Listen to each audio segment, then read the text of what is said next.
You already know the feeling. You don't need anyone to describe it to you because it lives inside your body like a scar that hasn't finished forming.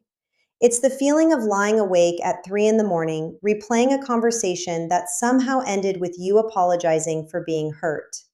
It's the slow, suffocating realization that you have spent weeks, months, maybe years shrinking yourself to fit inside someone else's comfort zone, editing your voice, monitoring your expressions, censoring your own emotions before they even reach the surface, all to keep the peace in a relationship that was never really peaceful.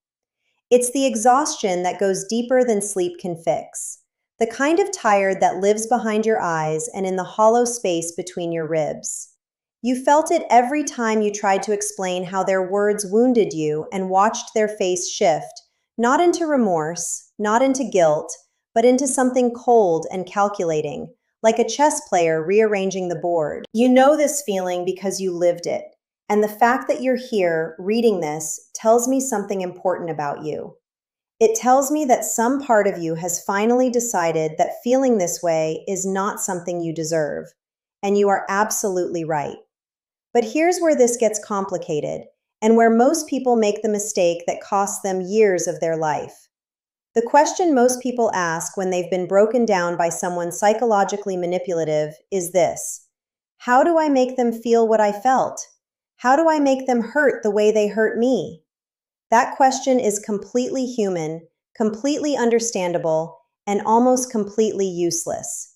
Not because you don't deserve for them to understand the pain they caused, but because you are working from an assumption that simply does not match reality. You are assuming that a narcissist experiences pain, guilt, remorse, and empathy the way you do. And that assumption is the very thing that kept you trapped. Let's talk about what a narcissist actually is at the psychological level, because without this understanding, everything else you try will fail. Narcissistic personality disorder is not simply arrogance. It is not confidence gone too far. It is a profound structural wound in the self, a deep and largely unconscious architecture built to protect a core that the narcissists themselves cannot face. At the center of every clinical narcissist is not pride. At the center is shame. Not the passing shame a healthy person feels when they've done something wrong and corrects it. This is a different kind entirely. It is the kind of shame that feels existential, the kind that whispers they are fundamentally broken, worthless, and unworthy of love.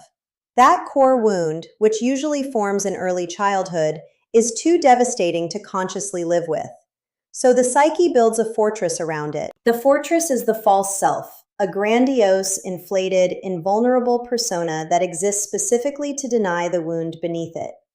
Everything a narcissist does, every manipulation, every lie, every devaluation, every gaslighting episode, every moment they made you doubt your own sanity, every time they rewrote history and convinced you that your memory was wrong, all of it flows from this single imperative: protect the false self at all costs. And protecting the false self requires one thing above all others: supply. Narcissistic supply is the emotional fuel that keeps the false self inflated. It is attention. It is admiration. It is fear. It is your tears. It is your anger. It is your confusion. It is your desperate attempts to reach them, to make them understand. Every emotional reaction you give, whether love or rage, whether begging or threatening, whether sobbing or sending the perfectly worded message you thought would finally make them get it, every single one of those reactions is supply. Every one tells them that they still matter to you, that they still have power over you, that they are still the gravitational center of your emotional universe. So when you confront them with tears and tell them how deeply they hurt you, they do not feel guilt. They feel satisfied. Not consciously, perhaps, but at the operational level of the psyche, your pain confirms their significance.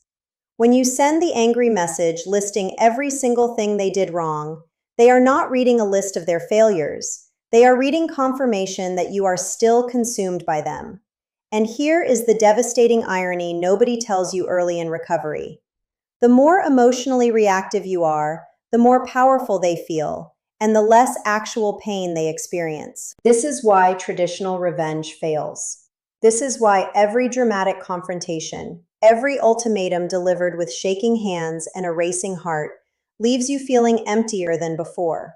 Because you are fighting with weapons that do not work against the architecture you are fighting against. You are trying to cause guilt in a system that has structurally disabled guilt. You are trying to cause empathy in a psyche that has weaponized the absence of empathy as a survival strategy. You are pouring your life force into a machine that converts your energy into their power. So what actually hurts a narcissist? What actually reaches past the fortress and strikes the wound beneath? The answer is not what most people expect, and when it truly lands in your mind and settles into your bones, it will change everything.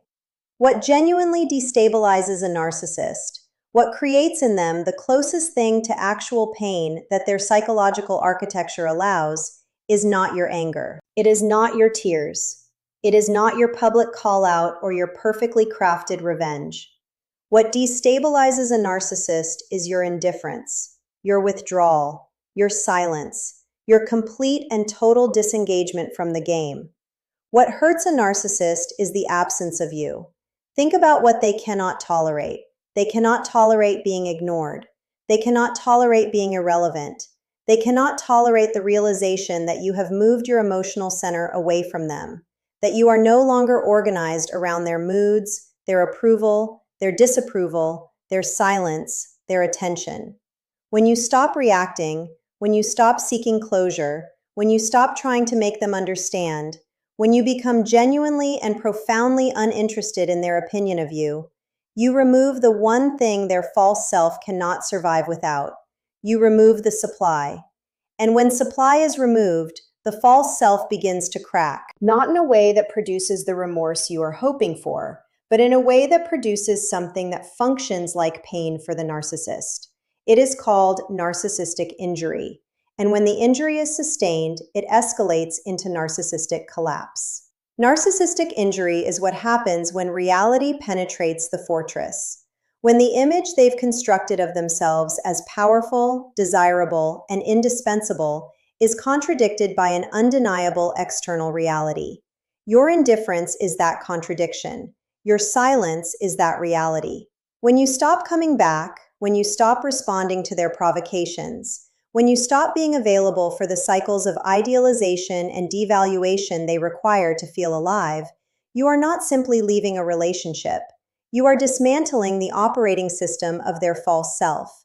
And that dismantling, clinically speaking, feels to a narcissist like annihilation. But here is where people miss the point entirely. You are not doing this to punish them. You are not going silent because you calculated that silence would be the best revenge. Because if you do it for those reasons, you are still emotionally tethered to them. You are still organized around them. True power does not look like strategic indifference. True power looks like genuine indifference. And the path from strategic to genuine runs directly through the reconstruction of your own identity, your own value, your own inner life. Here is what the narcissist took from you that most people never fully name. They didn't just take your peace of mind or your confidence. What they systematically dismantled, layer by layer, through a process so gradual you barely felt it happening, was your relationship with your own perception of reality. Gaslighting is not just lying. Gaslighting is the deliberate restructuring of your cognitive framework, the systematic replacement of your own sense of what is real with their curated version of events. Over time, you didn't just start to doubt individual memories. You started to doubt the instrument of your own mind. You started to wonder whether you were the problem. You started to edit yourself in real time, checking every thought and feeling against their imagined reaction before you allowed yourself to experience it fully. That is damage to the very center of your sense of self, and recovering it is the only process that matters. Because here is the profound truth beneath all of this. The real answer to how to make a narcissist feel the pain they put you through is not about them at all. It never was. The power move is not revenge. The power move is your recovery, your radical, unapologetic, deliberate, and relentless return to yourself. Every day that you choose your own healing over the compulsion to monitor their life, you are taking something from them. Every day that you rebuild your sense of what is real, what you deserve, what your voice sounds like when it isn't shaped by fear, you are removing something from their reach. The no contact principle is not a tactic of emotional warfare. It is a psychological necessity for recovery. Research in trauma bonding has documented that the intermittent reinforcement cycle used by narcissists, the unpredictable alternation between warmth and cruelty, between idealization and devaluation, creates a biochemical addiction in the brain structurally similar to substance dependence.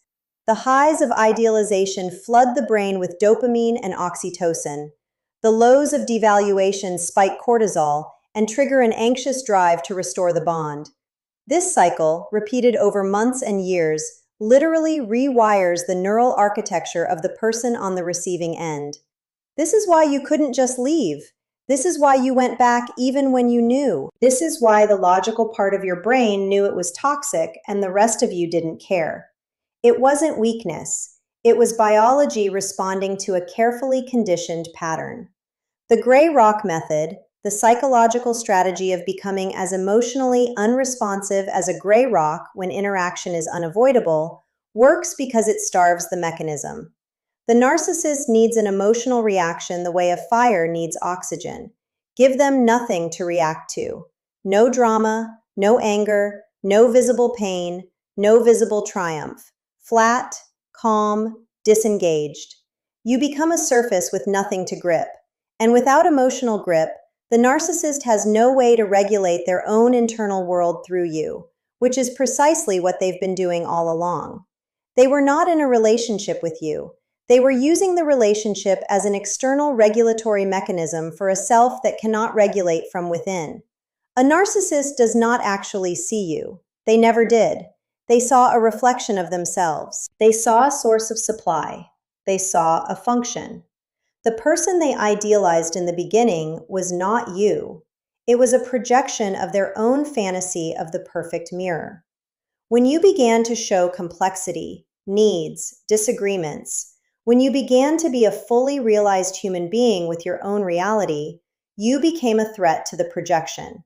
And so the devaluation began. You were not devalued because you were lacking. You were devalued because you were real. Your humanity itself was the threat. Knowing this, truly absorbing this at a cellular level, is the beginning of your liberation. Because it means that none of it was ever about your worth. None of it was a verdict on your value as a person. Every criticism they lodged, every flaw they highlighted, every moment they made you feel small or crazy or too much or not enough, was a projection of the fragments of themselves they could not tolerate seeing. You became the canvas for their disowned shame. And the moment you understand that, deeply, not just intellectually, but in your body and in your gut, the moment you stop trying to appeal the verdict that was never actually about you, you step outside the courtroom entirely.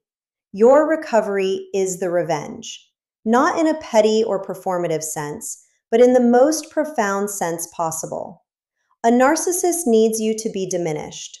They need you to be confused. They need you to be chasing them, explaining yourself, seeking their validation. Their entire relational strategy depends on the other person remaining psychologically subordinate, emotionally reactive, and perpetually off balance. The single most devastating thing you can do, the one thing they are structurally incapable of handling, is to become whole, to become settled, to become someone who no longer needs their validation because you have rebuilt your own inner authority, to become someone who does not monitor their social media, does not wonder who they're with now, does not lie awake hoping they regret it. The greatest pain a narcissist can experience is the permanent, irrevocable loss of access to you. Not your anger, not your grief performing itself for their consumption, but the access itself.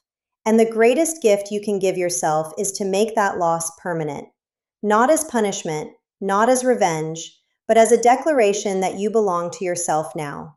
That your energy, your attention, your time, your emotional world, your future, your joy, all of it, is yours, and it is not for sale. Not for any price they might offer, not for any love bombing, not for any temporary return to the warmth of the idealization phase that your nervous system still aches for at 3 in the morning when the guard is down. You know now what that warmth cost you. You know now what it was made of. And knowledge, the real kind, the kind that lives in the body and not just in the brain, cannot be unknowed. Every boundary you set, not as a performance for anyone else to witness, but as a genuine act of self-respect, is a statement about what you are worth. Every time you choose your peace over someone else's chaos, you are enacting the truth that you matter. Every time you sit in the discomfort of someone else's displeasure and do not collapse under it, you are proving to your own nervous system that you can survive disapproval, that your worth does not depend on their validation, that you do not need the approval of someone who was incapable of seeing you clearly. You are not the confused, diminished, exhausted version of yourself that they constructed through years of deliberate psychological conditioning. You are the person who survived that, who looked at the architecture of that damage clearly, who chose to understand it rather than simply endure it. That is not a small thing. That is everything. That is the only revenge that matters. That is the only justice that will ever feel real. Not because it punishes them, but because it liberates you. And your liberation is something they will never be able to take back.